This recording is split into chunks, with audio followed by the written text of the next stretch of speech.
प्रधानमंत्री नरेंद्र मोदी का कर्नाटक के बेंगलुरु में रोड शो में उमड़ा सड़क पर जन सैलाब। सुरक्षा के मद्देनजर पीएम के काफिले की चाक चौबंद सुरक्षा। कर्नाटक चुनाव में बीजेपी ने झोंकी ताकत। रोड शो के अलावा पीएम मोदी करेंगे 2 रैलियों को संबोधित। बीजेपी के कई बड़े नेता भी प्रचार में जुटे। राजनाथ सिंह का सेना प्रमुख जनरल मनोज पांडे के साथ जम्मू कश्मीर का दौरा। जम्मू सेक्टर में सुरक्षा स्थिति की समीक्षा के लिए जम्मू दौरे पर रक्षा मंत्री। राजौरी के कंडी में सुरक्षा बलों ने एक आतंकी को मार गिराया। बड़े पैमाने पर हथियार बरामद। इलाके में बड़े पैमाने पर चलाया जा रहा तलाशी अभियान। खत्म हुआ ऑपरेशन कावेरी। सेना की 17 उड़ानें। नौसेना के 5 जहाज सूडान से वापस लाए 3,862 भारतीय। विदेश मंत्री ने पीएम मोदी को बताया प्रेरणा। अगले 5 दिन लू से मिलेगी राहत। दिल्ली एनसीआर समेत उत्तर भारत में बारिश का अलर्ट जारी। यूपी में मौसम रहेगा साफ। पंजाब, हरियाणा, केरल, महाराष्ट्र में आज बारिश के आसार। आप देख रहे हैं के न्यूज, खबरों का सारथी।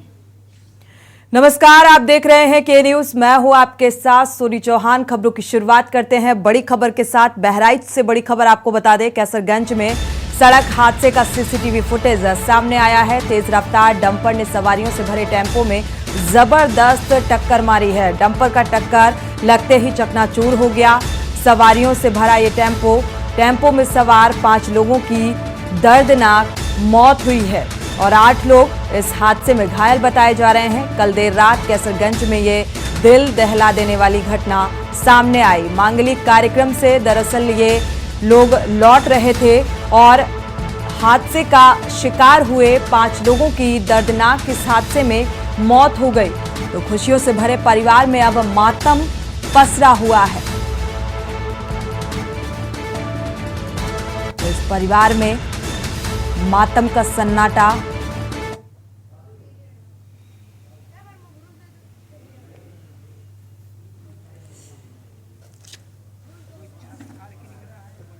तो कितना दर्दनाक, और ये तस्वीरें विचलित भी कर सकती हैं आपको। जिस तरीके से ये हादसा हुआ, आप तस्वीरों में देखिए,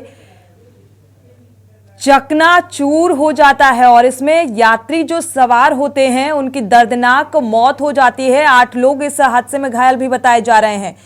बेहद विचलित कर देने वाली ये तस्वीरें टीवी स्क्रीन पर आप देख पा रहे हैं। तो परिवार की खुशियां अब मातम में तब्दील हो गई हैं। तो तेज रफ्तार डंपर ने जबरदस्त टक्कर मारी और ये जबरदस्त टक्कर देखिए जरा। शकील अहमद इसी खबर पर जुड़े हुए हैं संवाददाता, ज्यादा जानकारी के लिए। शकील, क्या अपडेट है इस मामले को लेकर? ये परसों सुबह की एक्सीडेंट जो बहुत बड़ा हुआ था, तो ये रात को सीसीटीवी फुटेज सामने आया है जी, जिसमें डंपर ने कितनी जोर से टेम्पो को टक्कर मारी है कि सब चिथड़े हो गए थे टेम्पो की, जिसमें तत्काल 5 लोगों की मौत हो गई थी और बाकी लोग घायल हो गए 10 लोग। जी, जो घायल हुए थे इस हादसे में उनकी फिलहाल स्थिति कैसी नजर आ रही है? कई 3-4 तो गंभीर रूप से उनके बने हुए हैं, उनको लखनऊ रिफर किया गया है। तो बाकी लोग यहाँ पे इलाज चल रहा है। वो 2-3-4 लोग अपने घर जा चुके हैं, बाकी लोगों का इलाज चल रहा है। बिल्कुल शकील, देखा जाए तो बेहद दर्दनाक हादसा रहा। अब सीसीटीवी फुटेज भी सामने आ चुका है। तो क्या डंपर का कोई लोकेशन के आधार पर किसी तरीके की कोई छानबीन या नंबर के आधार पर कोई कार्रवाई होती नजर आ रही है? हाँ, एक मुकदमा लिखने की तैयारी है। कप्तान साहब से बात हुई है हमारी जी, तो उन्होंने कहा है हम लोग उसका पूरी तरीके से खंगाल रहे हैं और मुकदमा लिख के उस पर कार्रवाई कर रहे हैं। शुक्रिया इस तमाम जानकारी को साझा करने के लिए शकील। देखा जाए तो ये बेहद दर्दनाक हादसा था। हालांकि ये हादसा 2 दिन पहले हुआ था, लेकिन ये सीसीटीवी फुटेज सामने आया है और इसके आधार पर अब डंपर चालक को पकड़ने की कार्रवाई की जाएगी। बढ़ते आगे, इसी बीच बड़ी खबर आपको जालौन से बता दें। गालीबाज पुलिस का अब वीडियो सामने आ रहा है। पुलिसकर्मी फरियादियों के साथ गाली गलौज करते हुए नजर आए। पीआरवी 112 के इंचार्ज चरण सिंह, जो कि वर्दीधारी हैं, वो गंदी गालियां देते हुए नजर आए। पुलिस दोनों पक्षों के लोगों को सुविधा शुल्क लेकर छोड़ा जा रहा है। पुलिस की इस कार्यशैली पर अब सवालिया निशान लगा है। जालौन के रेडर थाना क्षेत्र का ये मामला बताया जा रहा है।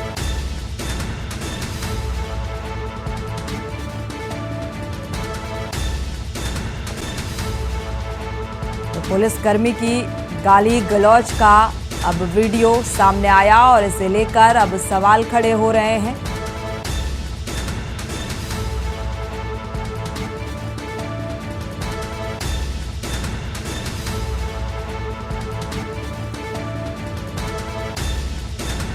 फरियादियों के साथ गाली गलौज की है, इसलिए ये मामला अहम हो गया, क्योंकि जो फरियादी इंसाफ के लिए, अपनी बात को लेकर न्याय के लिए पहुंचे हुए थे और उन्हीं फरियादियों पर ये शख्स, ये वर्दीधारी गाली गलौज करता हुआ नजर आया। तो चरण सिंह नाम बताया जा रहा है, जिसने फरियादियों के साथ गाली गलौज की। सुविधा शुल्क लेकर हालांकि छोड़ दिया गया है। पुलिस की इस कार्यशैली पर भी अब सवालिया निशान लगता हुआ नजर आ रहा है कि फरियादियों के साथ आखिर ऐसी बदसलूकी क्यों। तो आम जनता के प्रति माजिद अरमान इसी खबर पर जुड़े हुए हैं ज्यादा जानकारी के लिए। माजिद, अब ये मामला गाली गलौज का सामने आया है, वो भी किसी अपराधी के साथ नहीं बल्कि जो फरियादी पहुंचे हुए थे उनके साथ ये वर्दीधारी गाली गलौज करता हुआ नजर आया। जी बिल्कुल, बता दें कि मामला रेडा थाना क्षेत्र का है, जहां पर दो पक्ष के लोग आपस में झगड़ा कर लेते हैं और उसके बाद जब दोनों पक्षों को पुलिस लेके जाती है तो दोनों पक्ष आपस में समझौता करने के लिए तैयार रहते हैं, लेकिन उसके बाद समझौते की फरियाद लगाते हैं, प्रार्थना पत्र देते हैं कि हम लोग समझौता कर रहे हैं। इसके बाद पुलिस जो है पीआरबी के 112 के जवान जो है उस मामले को लेकर इतना ज्यादा उबाल पैदा कर लेते, इतना ज्यादा गुस्सा हो जाते हैं कि दोनों पक्षों को लेकर कहते हैं कि सोलवाली चलेंगे, नहीं तो उससे समझौता के लिए कुछ हर्जाना भी देना पड़ेगा। तो इसको लेकर साफ साफ गाली बकते हैं और गाली बकने के साथ साथ उनको जो है तो आखिर ये नाराजगी किस बात की थी कि आपसी समझौता हो गया, उनका कुछ फायदा इसमें नजर नहीं आया? किस बात की नाराजगी गाली गलौज के जरिए जाहिर करते हुए नजर आए? चरण सिंह नाम बताया जा रहा है। अब किस तरीके से संज्ञान में आया है ये मामला, अब किस तरीके से संज्ञान में लिया गया है, क्या कुछ कार्रवाई की जा रही है? देखिए, जो मामला जो था वो सारा मामला सिर्फ करप्शन का बताया जा रहा है, जिसमें पुलिस को जब जिस तरीके की बात मालूम चली, जब पुलिस गांव में जाती है, दोनों को लेके आते हैं, तो कहीं ना कहीं इन दोनों को छोड़ने को लेकर जो उनको हर्जाना लेना होता है, जो उनका बताना होता है कि पेट्रोल हम खर्च करके आए हैं, तो अब सरकारी गाड़ी है, पेट्रोल खर्च करके आए तो उसमें इनका कुछ खर्चा नहीं होता है, लेकिन इसके बाद फिर गांव वालों को बताते हैं कि हमने इसमें जो खर्च किया है और उसके बाद हम आए आपके यहाँ तो इसको आपको हर्जाना देना पड़ेगा। हालांकि जब दोनों लोग हर्जाना देने से मना कर देते हैं तो गाली गलौज कर उनको कोतवाली ले जाने की धमकी देता है जो पुलिस वाला, और जो 112 में चलता है। लेकिन इसकी भी पहले भी कई बार शिकायत आ चुकी है और ये लगातार जो है लोगों को परेशान करने वाली बातें करता है पुलिस वाला, लेकिन इसको कानून का डर नहीं है और इसको लेकर आज भी उन्होंने वही हरकत करी जो एक निंदनीय बात है। माजिद, क्या अब इस शख्स के खिलाफ कोई कार्रवाई होती नजर आ रही है प्रशासनिक स्तर पर? देखिए, अभी इसका वीडियो वायरल हुआ, हालांकि आला अधिकारियों ने इस मामले को संज्ञान में लिया और जांच के आदेश दिए, लेकिन अभी तक कोई ऐसी कार्रवाई होती नहीं दिखाई दी जिससे ये लगे कि इस पर कोई कार्रवाई हुई है, लेकिन आदेश अभी दिए गए हैं कि इस पर जांच कर कार्रवाई की जाएगी। जी शुक्रिया इस तमाम जानकारी को साझा करने के लिए। तो आपको बता दें कि दरअसल जब दोनों पक्षों ने समझौता कर लिया तो इसी बात की नाराजगी गाली गलौज के जरिए बाहर आई, क्योंकि जो हर्जाना इनको मिलना होता है वो नहीं मिला, क्योंकि अब ये करप्शन का मामला नजर आ रहा है। जब वर्दीधारी का कोई इसमें फायदा नजर नहीं आया, कोई फायदा नहीं, तो गाली गलौज के जरिए अपनी नाराजगी जाहिर करते हुए नजर आए। बढ़ते आगे, बहराइच में बाइक लिफ्टर गैंग सक्रिय हो चुका है। चोरी की घटना पर लगाम लगाने में पुलिस पूरी तरीके से नाकाम साबित हो रही है। मनबड़ चोरों ने पलक झपकते ही बाइक चोरी की पूरी घटना को अंजाम दिया। पारस बिल्डर में लगे सीसीटीवी में ये पूरी वारदात कैद हो गई। तो बदमाशों के हौसले, चोरों के हौसले इस कदर बुलंद हैं कि पुलिस प्रशासन को भी चुनौती देते हुए नजर आ रहे हैं, जिस तरीके से इन चोरी की घटनाओं को अंजाम दे रहे हैं। और पुलिस इन्हें रोक पाने में पूरी तरीके से नाकाम है। तो बाइक चोरी की वारदात को अंजाम दिया और ये पूरा घटनाक्रम वहां लगे सीसीटीवी में कैद हो गया है। अगर इसके बावजूद भी पुलिस इस चोर को नहीं पकड़ पाती तो ये एक खुली चुनौती है और पूरी तरीके से नाकाम माना जाएगा। जिस तरीके से चोर पलक झपकते ही चोरी की वारदातों को अंजाम देते हैं, क्योंकि यह सीसीटीवी फुटेज अब सोशल मीडिया पर वायरल हो रहा है। बहराइच का मामला,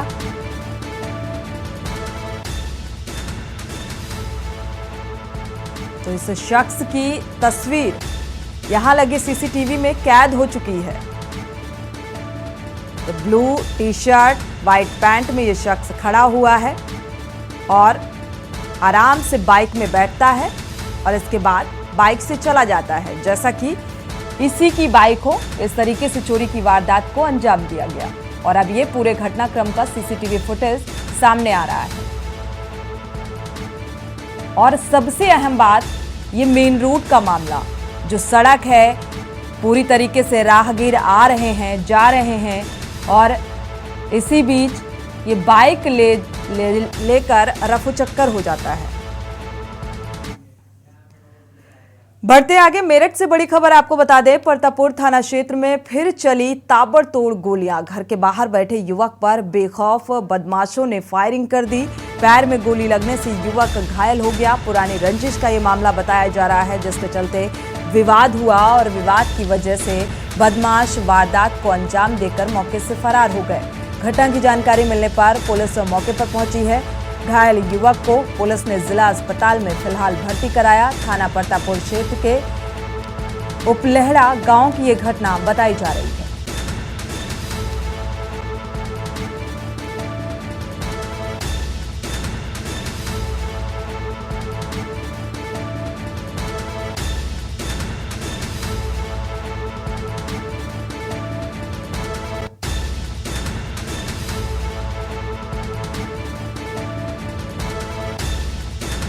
बदमाशों के जहन में प्रशासनिक कार्रवाई का कोई खौफ नहीं, कोई डर नहीं। जिस तरीके से खुलेआम ताबड़तोड़ फायरिंग बेखौफ बदमाशों ने की,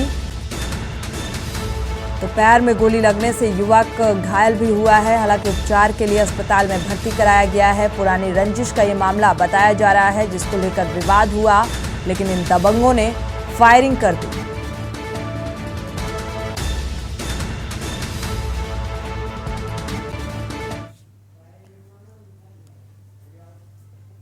और इसी बीच अब बड़ी खबर लखनऊ से मिल रही है। हाई टेंशन के पोल पर चढ़ा युवक को देखकर राहगीरों ने पुलिस को इस बात की सूचना दी है। पुलिस युवक को उतारने का लगातार प्रयास कर रही है। पीआईजी कोतवाली क्षेत्र के वृंदावन इलाके का यह मामला बताया जा रहा है, जहां पर हाइड्रोलिक मशीन पोल पर चढ़ी है। पोल पर चढ़े युवक को उतारने का प्रयास किया जा रहा है इस मशीन के जरिए। लगातार जो पुलिस प्रशासन है वो इसे नीचे उतारने की कवायद में जुटा हुआ है। तो हाइड्रोलिक मशीन के जरिए इसे उतारने का प्रयास भी किया जा रहा है।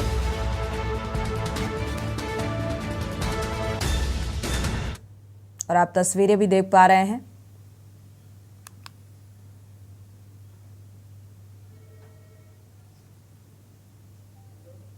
दरअसल युवक को राहगीरों ने देखा और त्वरित इस बात की सूचना पुलिस को दी गई। भरत शेट्टी इसी खबर पर जुड़े हुए हैं ज्यादा जानकारी के लिए। भरत, क्या अपडेट है इस संबंध में?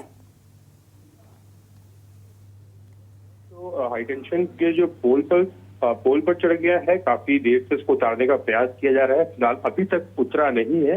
राहगीरों ने की जो अचानक इस पर नजर पड़ी, ऊपर से ये चिल्ला रहा था, अपनी बात को कुछ कहना चाह रहा है, लेकिन इसकी बात समझ नहीं पा रहे नीचे लोग। फिलहाल पुलिस को जानकारी दे दी गई है। पुलिस मौके पर पहुंच चुकी है और जो फायर ब्रिगेड की जो गाड़ी है वो भी मौके पर है। जो उसकी हाइड्रोलिक मशीन से फायर ब्रिगेड के कर्मचारी और पुलिस लगातार अभी उतारने का प्रयास कर रहे हैं। अभी फिलहाल जो स्थिति है वो अभी भी हाई टेंशन पोल पर है। लाइट्स को पूरा तरीके से बंद किया गया है।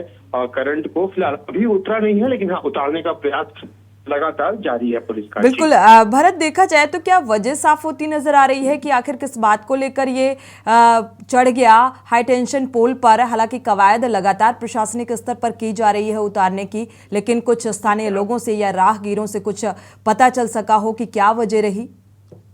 देखिए, अभी उतारने का प्रयास है, लेकिन ये जहां तक जो प्रथम दृष्टि जो बातें सामने आई है, ये मानसिक रूप से थोड़ा सा कमजोर बताया जा रहा है। फिलहाल अभी तक तो उतरा नहीं है। इसके घर वालों की जानकारी ली जा रही है, आसपास का रहने वाला है कि नहीं, लोगों तक बात पहुंचाई है पुलिस माध्यम से। लेकिन सबसे पहले जो प्राथमिकता है उसको उतारने की है। पुलिस और जो फायर ब्रिगेड के कर्मचारी हैं हाइड्रोलिक मशीन से उतारने का लगातार प्रयास कर रहे हैं। उसके बाद ही जानकारी हो पाएगी पूर्ण रूप से कि ये आखिर चढ़ा क्यों था। जी, शुक्रिया इस तमाम जानकारी को साझा करने के लिए। हालांकि प्रशासनिक स्तर पर कवायद जोरों पर है इस शख्स को उतारने के लिए, लेकिन कोशिश की जा रही है और ये भी बताया जा रहा है। शुक्रिया भरत इस तमाम जानकारी को साझा करने के लिए। लगातार कवायद है, लेकिन मानसिक रूप से कमजोर भी इस शख्स को बताया जा रहा है।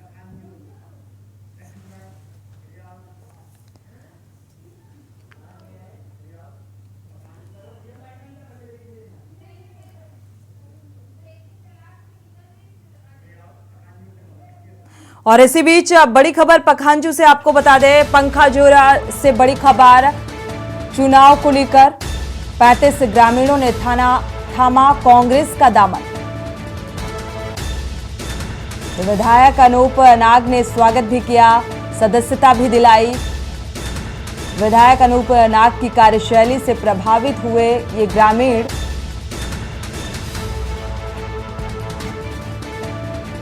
विधायक अनूप ने कार्यशैली से प्रभावित होकर ग्रामीणों को सदस्यता भी दिला दी।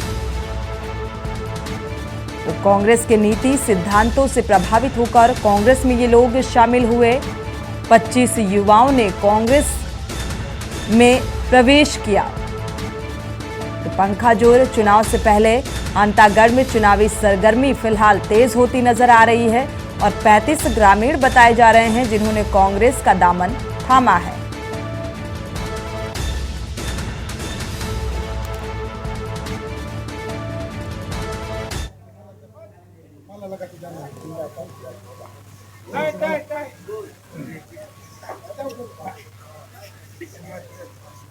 तो आप तस्वीरें देख सकते हैं, चुनाव से पहले अंतागढ़ में चुनावी सरगर्मियां फिलहाल तेज। कांग्रेस पार्टी का रुख करते हुए ये ग्रामीण नजर आ रहे हैं। कांग्रेस के कार्यों और सिद्धांतों से खुश होकर सदस्यता भी ग्रहण कर।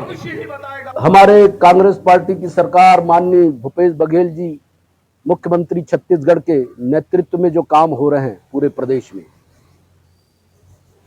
चाहे वो गरीब हो, चाहे बेरोजगार हो, किसान हो, स्वास्थ्य के क्षेत्र में हो, चाहे आदिवासियों के संस्कृति के क्षेत्र में हो, सभी क्षेत्र में हमारी सरकार हमारे माननीय भूपेश बघेल जी के नेतृत्व में अच्छे विकास के कार्य हो रहे हैं। ऐसे सुदूर अंचल में जहां कभी हम कल्पना नहीं कर सकते पुल पुलिया का, वहां भी पुल पुलिया का निर्माण किया जाकर आवागमन सुगम हो रहे हैं। शिक्षा के क्षेत्र में जिसके चलते हमारा बस्तर उपेक्षित रहा, विकास के गति में पीछे रहा, और शिक्षा ही एक ऐसा माध्यम है कि माध्यम से हम विकास की ओर अग्रसर हो सकते हैं। तो इस तरीके से सभी क्षेत्र में हमारी सरकार, हमारे प्रदेश के मुख्यमंत्री माननीय भूपेश बघेल जी के विकास कार्य कर रहे हैं। तो इस समय चुनावी माहौल में कांग्रेस भी अपने आप को पूरी तरीके से तैयार मानकर चल रही है। यहां रुकेंगे एक छोटे से ब्रेक के लिए, लौटेंगे जल्द। आप देख रहे हैं के न्यूज, खबरों का सारथी। ब्रेक से वापस आ रहे हैं और सीधे खबरों का रुख करें उससे पहले सीधे रुख कर लेते हैं जहां पर सीएम योगी आदित्यनाथ चुनावी जनसभा को संबोधित कर रहे हैं। कर्नाटक से सीधी तस्वीर। इन सब का निर्माण इस स्तर पर हो रहा है। तो तीसरी ओर भारतीय जनता पार्टी नेतृत्व की डबल इंजन सरकार ने पूरे देश के अंदर पीएम आवास योजना के माध्यम से बिना भेदभाव के हर गरीब को आवास की सुविधा उपलब्ध करवाने का कार्य किया। हर गरीब के घर में टॉयलेट उपलब्ध करवाने का कार्य उपलब्ध करवाया गया।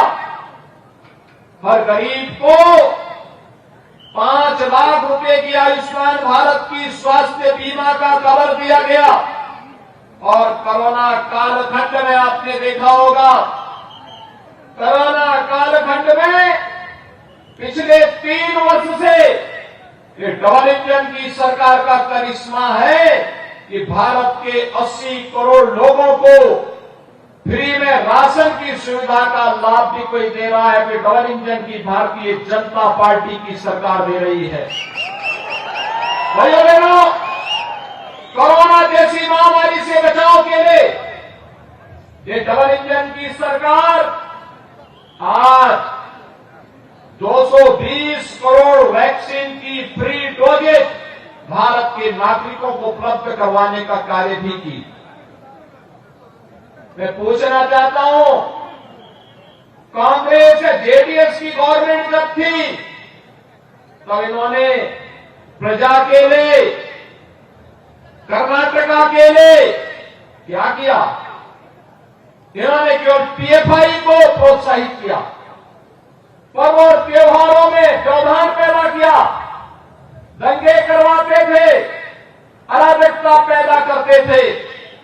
लेकिन आज देश प्रधानमंत्री मोदी जी के नेतृत्व में और कर्नाटका श्री येदियुरप्पा जी के मार्गदर्शन में और बसवराज बोम्मई जी के नेतृत्व में आज तेजी से प्रगति के पथ पर अग्रसर होकर के कार्य कर रहा है। भाइयों बहनों, लोग मुझसे पूछते हैं कि उत्तर प्रदेश में जनता का इतना बड़ा प्यार कैसे आपको मिल रहा है? मैं कहता हूं, डबल इंजन सरकार का करिश्मा है। डबल इंजन सरकार के कारण आज उत्तर प्रदेश में शांति है, सौहार्द है, सुरक्षा है। और उत्तर प्रदेश जैसे आज एक सुरक्षित प्रदेश बन गया है, ऐसे ही कर्नाटक में डबल इंजन की भाजपा की सरकार ने पीएफआई की कमर तोड़ने का कार्य किया है। पीएफआई को बैन करके पीएफआई को पूरी तरह तोड़ने का कार्य किया है। और ये कार्य केवल बीजेपी की डबल इंजन सरकार कर सकती है। भाइयों बहनों, जो कर्नाटका असेंबली का इलेक्शन चल रहे हैं, हम सबको तय करना होगा, तय ये करना होगा, आज जब भारत दुनिया की एक वैश्विक ताकत बन रहा है, वैश्विक लीडर के रूप में प्रधानमंत्री मोदी जी टीम इंडिया के कैप्टन के रूप में कार्य कर रहे हैं। टीम इंडिया के कैप्टन के रूप में कर्नाटका की भी भूमिका होगी। कितने प्लेयर टीम इंडिया के साथ जुड़े, ये कर्नाटक को असेंबली इलेक्शन में तय करना है। और इसीलिए आज मैं आपके पास आया हूं। आज भारत सर्वांगीण विकास की नित नई योजनाओं को आगे बढ़ाने में सफलतापूर्वक आगे बढ़ा है। और इसीलिए मेरी आप सबसे अपील है कि टीम इंडिया के लिए एक साथ पीएम मोदी के नेतृत्व में हम सब मिलकर के टीम इंडिया को इतना मजबूत करें कि भारत वैश्विक लीडर बनने के लिए पूरी मजबूती के साथ आगे बढ़ सके। इसमें असेंबली इलेक्शन में कर्नाटका में भारतीय जनता पार्टी की गवर्नमेंट आवश्यक है। और इसके लिए मैं आपसे अपील करने के लिए आया हूं। कर्नाटक आज अच्छी दिशा में आगे बढ़ा है और मैं दूसरा आपसे अपील करने के लिए आया हूं कि भाइयों बहनों, अयोध्या और कर्नाटक, उत्तर प्रदेश और कर्नाटका का आपसी संबंध कई मायनों में महत्वपूर्ण है, कई मायनों में महत्वपूर्ण है। अयोध्या में प्रभु राम का मंदिर का निर्माण युद्ध स्तर पर चल रहा है। भव्य मंदिर का निर्माण अयोध्या में हो रहा है और मैं आप सबको आमंत्रण देने के लिए भी आया हूं। जनवरी 2024 में अयोध्या में भगवान श्री राम के भव्य मंदिर का निर्माण कार्य पूरा होगा।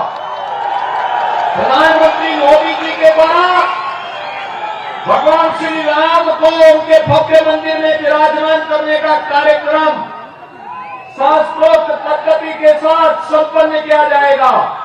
सैकड़ों वर्षों के इंतजार को समाप्त किया जाएगा और उसमें मैं अपने बजरंगबली हनुमान के राज्य कर्नाटका की जनता जनार्दन को आमंत्रित करने के लिए आया हूं। उस पर्व में आप भी सहभागी बने। प्रभु राम का ये सेवक आपकी सेवा के लिए, आपके स्वागत के लिए उत्तर प्रदेश में इंतजार करेगा। इस दृष्टि से आपका आमंत्रण देने के लिए आज मैं यहां पर आया हूं। मेरी आप सबसे विनती है, आप सबसे अपील है कि कर्नाटक गवर्नमेंट ने श्री येदियुरप्पा जी ने और श्री बोम्मई जी ने कर्नाटका की जनता जनार्दन के लिए एक अच्छा स्टेट गेस्ट हाउस बना करके वहां तैयार करने की पूरी तैयारी कर दी है। उत्तर प्रदेश गवर्नमेंट लैंड उनको उपलब्ध करवा चुकी है और कर्नाटका का स्टेट गेस्ट हाउस अयोध्या में बहुत शीघ्र बनकर के तैयार होने वाला है।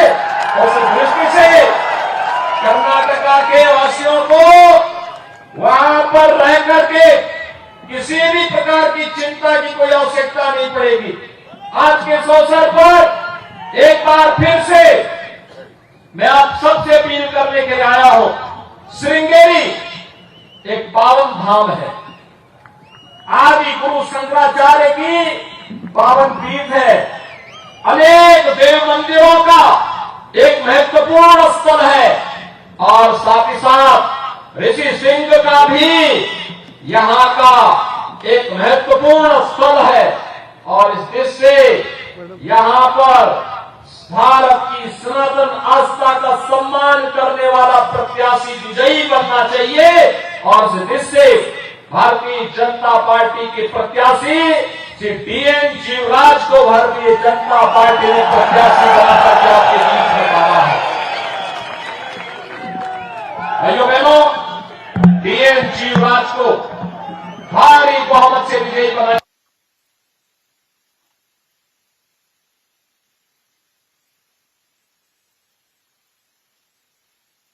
चुनावी जनसभा को संबोधित करने के लिए पहुंचे और एक बार फिर से बजरंगबली के नारे का जिक्र, क्योंकि एक तरफ मैनिफेस्टो में बैन करने की बात और दूसरी तरफ जिस तरीके से कांग्रेस को राम विरोधी बताया गया। और आपको बता दें, प्रधानमंत्री नरेंद्र मोदी भी कर्नाटक चुनाव को लेकर बेंगलुरु में मेगा रोड शो करने पहुंचे, यानी कि प्रधानमंत्री नरेंद्र मोदी और सीएम योगी आदित्यनाथ चुनावी जनसभा को संबोधित करते हुए नजर आ रहे हैं। और कर्नाटक चुनाव को लेकर अगर देखा जाए तो बेहद गहमा गहमी देखने को मिल रही है।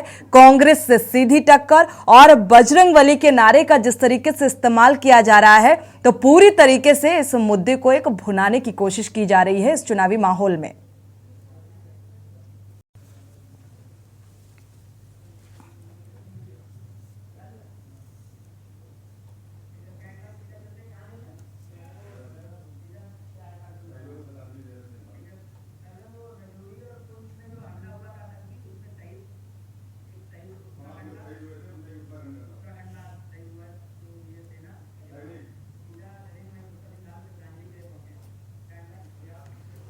पुंछ में जो आतंकी हमला हुआ उसमें एक जवान शहीद हुआ था। उत्तराखंड के सीएम पुष्कर सिंह धामी पहुंचे हुए हैं श्रद्धांजलि देने के लिए। सीधे तस्वीरें, क्योंकि 5 जवान शहीद हुए थे और उनमें से एक उत्तराखंड का भी जवान शामिल था, जिसे श्रद्धांजलि अर्पित करने के लिए पहुंचे हुए हैं उत्तराखंड के सीएम पुष्कर सिंह धामी। ये सीधी तस्वीरें आप देख पा रहे हैं। शहीद रोचिन सिंह रावत को श्रद्धांजलि अर्पित करने के लिए पहुंचे हुए हैं।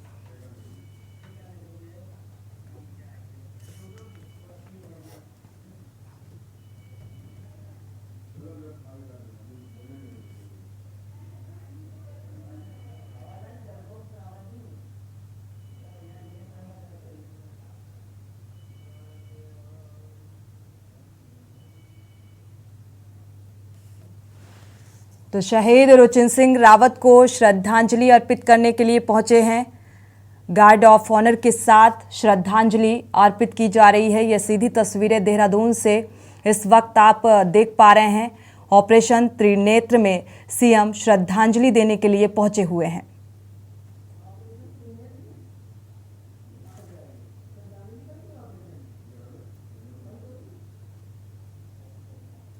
तो देहरादून से ये सीधी तस्वीरें। तो पुंछ में हुए आतंकी हमले को लेकर, क्योंकि उत्तराखंड का एक जवान शहीद हुआ, शहीद रुचिन सिंह रावत को श्रद्धांजलि अर्पित करने के लिए पहुंचे हुए हैं उत्तराखंड के सीएम पुष्कर सिंह धामी। आप ये तस्वीरें देख पा रहे हैं। गार्ड ऑफ ऑनर के साथ श्रद्धांजलि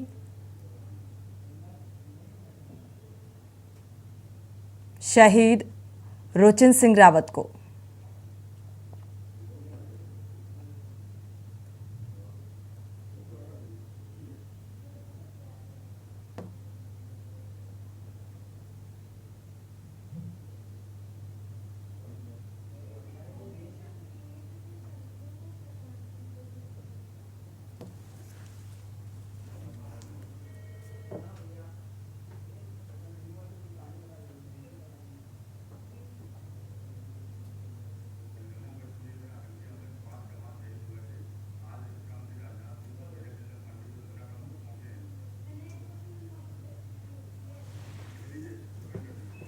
तो जम्मू कश्मीर में जिस तरीके से आतंकी हमला हुआ और कल इस आतंकी हमले में 5 लोग शहीद हुए थे, 5 सैनिक शहीद हुए थे और रक्षा मंत्री भी आपको बता दें राजनाथ सिंह भी पहुंचे हुए थे। तो आज पहुंचे हुए हैं और मेजर जनरल भी इस वक्त पहुंचे हुए हैं। तो राजौरी में एक आतंकी ढेर हुआ, आपको बता दें 5 जवान शहीद हुए थे।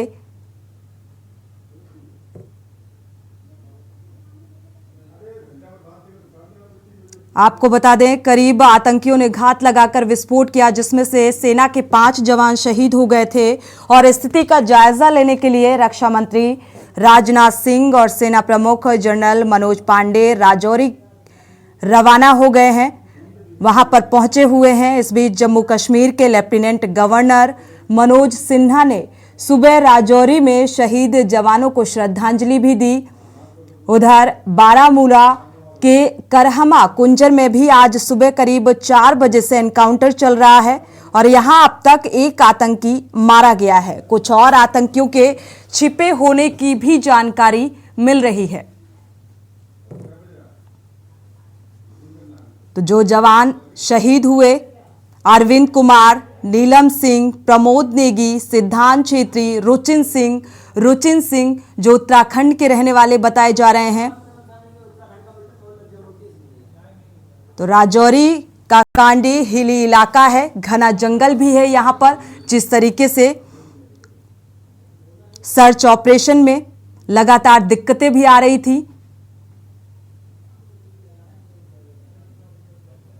तो स्थिति का जायजा लेने के लिए रक्षा मंत्री राजनाथ सिंह और सेना प्रमुख जनरल मनोज पांडे राजौरी के लिए रवाना हो गए हैं, इस वक्त पहुंचे हुए हैं।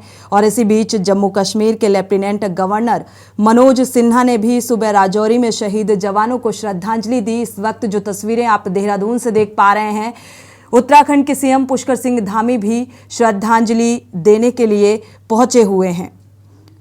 तो 5 जवान जो शहीद हुए, अरविंद कुमार, उनमें से एक नाम नीलम सिंह, साथ ही प्रमोद नेगी, सिद्धांत छेत्री, रुचिन सिंह। और इस वक्त देहरादून की ये तस्वीरें जहां पर शहीद रुचिन सिंह को श्रद्धांजलि अर्पित करने के लिए उत्तराखंड के सीएम पहुंचे हुए हैं। तो बारामूला के करहमा कुंजर में भी आज सुबह 4 बजे से एनकाउंटर चल रहा है और यहां पर अब तक एक आतंकी मारा गया है।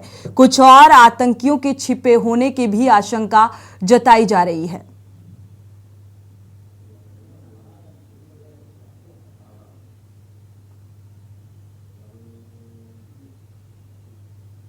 तो ग्रेनेड से ब्लास्ट के बाद आतंकियों ने सेना की गाड़ी पर आधाधुंध फायरिंग की थी और इसमें ट्रक भी पूरी तरह से जलकर खाक हो गया था। 5 जवान भी शहीद हो गए थे जिनके नाम सामने आए और इसके बाद से आर्मी ने इन आतंकियों की तलाश में त्रिनेत्र ऑपरेशन भी शुरू किया है। तो सेना का ज्वाइंट ऑपरेशन जारी है लगातार, कई जगह एनकाउंटर और अभी भी कई आतंकियों के छिपे होने की आशंका जताई जा रही है।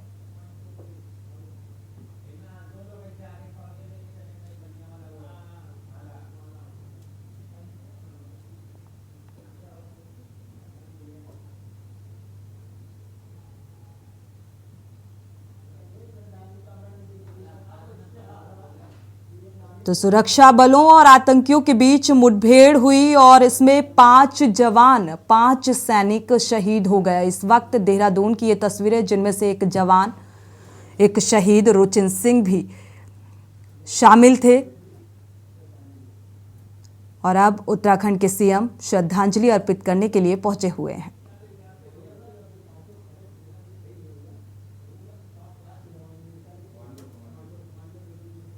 और ये घटनाक्रम कई दिनों से चल रहा था। आपको बता दें कल 5 जवान और इससे पहले यानी कि 4 मई को भी अनंतनाग की अगर बात करें तो यहां पर भी सुरक्षा बलों पर फायरिंग की गई थी। आतंकियों ने फायरिंग की थी और एक सुरक्षाकर्मी को चोट आई थी। हालांकि उसे हॉस्पिटल में भर्ती कराया गया था, लेकिन कल का जो आतंकी हमला सामने आया, 5 जवान इस आतंकी हमले में शहीद हुए और सेना का ज्वाइंट ऑपरेशन अभी भी जारी है। कई जगह एनकाउंटर। तो अरविंद कुमार, नीलम सिंह, प्रमोद नेगी, सिद्धांत छेत्री, रुचिन सिंह, ये 5 जवान हैं जो कल आतंकी हमले में शहीद हुए। और स्थिति का जायजा लेने के लिए खुद रक्षा मंत्री राजनाथ सिंह और सेना प्रमुख जनरल मनोज पांडे राजौरी के लिए रवाना हुए, इस वक्त पहुंचे हुए हैं वहां पर। और इसी बीच जम्मू कश्मीर के लेफ्टिनेंट गवर्नर मनोज सिन्हा ने सुबह राजौरी में शहीद जवानों को श्रद्धांजलि दी। इस वक्त जो तस्वीरें आप देख पा रहे हैं देहरादून से, ये तस्वीरें हैं गार्ड ऑफ ऑनर के साथ उत्तराखंड के सीएम श्रद्धांजलि अर्पित करते हुए नजर आ रहे हैं।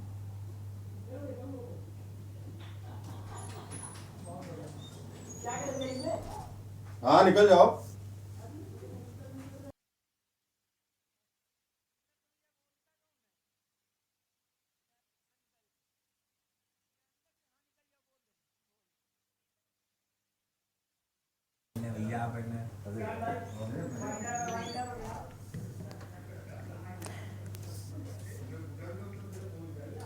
और इसी के साथ बुलेटिन में फिलहाल बस इतना ही। आगे खबरों के लिए आप देखते रहिए के न्यूज़ इंडिया। आप देख रहे हैं के न्यूज़, खबरों का सारथी।